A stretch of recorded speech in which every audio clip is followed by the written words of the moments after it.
Assalamualaikum warahmatullahi wabarakatuh.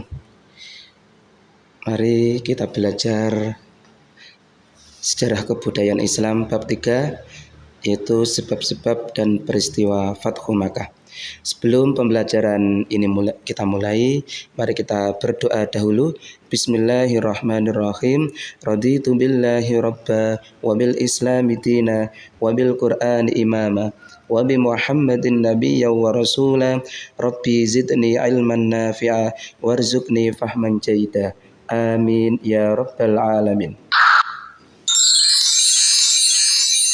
Fathu Makkah adalah terbukanya kota Makkah atau kemenangan Rasulullah SAW atas kota Makkah. Kota Makkah yang selama ini dikuasai oleh kafir Quraisy berhasil dikuasai oleh kaum muslimin. Allah Subhanahu wa taala memberikan pertolongan kepada Rasulullah SAW sehingga kota Makkah bisa dikuasai.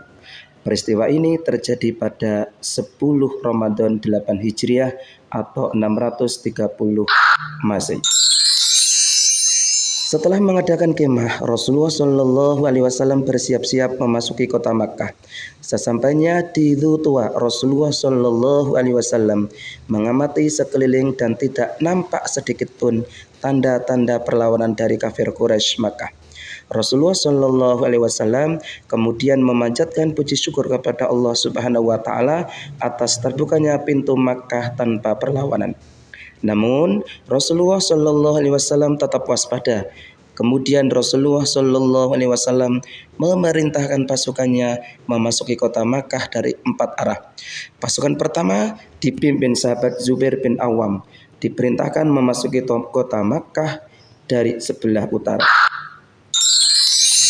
Pasukan kedua dipimpin sahabat Khalid bin Walid memasuki Makkah dari arah bawah. Pasukan ketiga dipimpin sahabat Sa'ad bin Ubadah memasuki Makkah dari sebelah barat.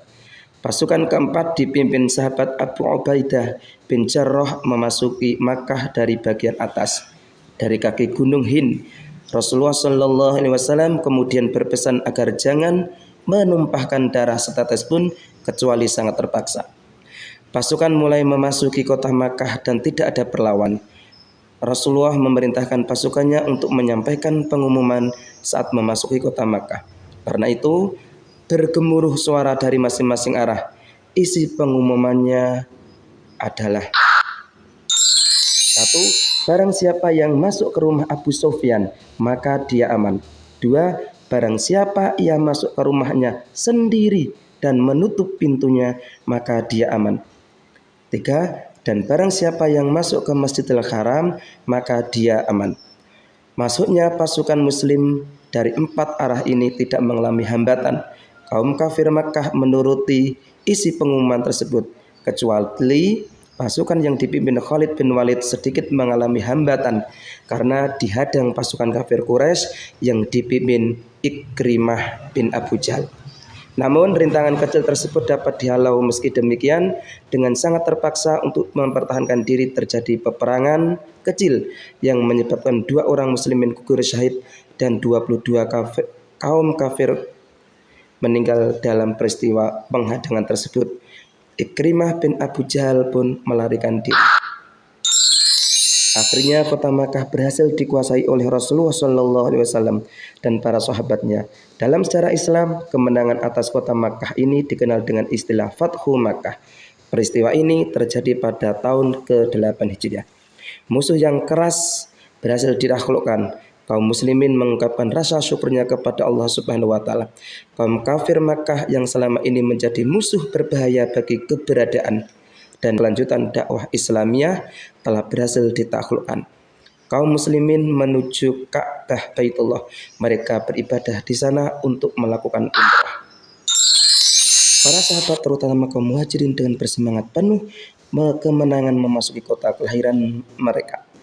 Kota Makkah adalah tanah air kaum muhajirin yang telah lama ditinggalkan hijrah ke Madinah.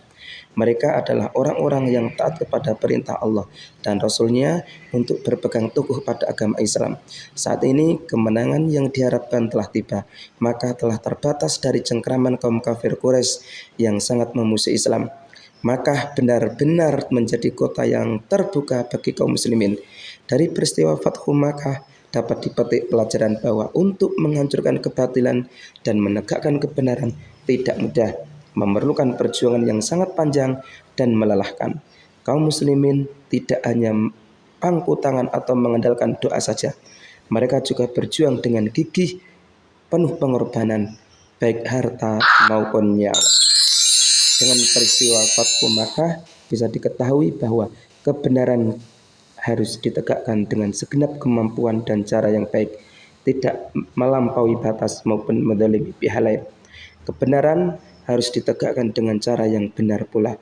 Kebenaran yang ditegakkan dengan cara yang tidak benar akan menodai kebenaran yang diperjuangkan.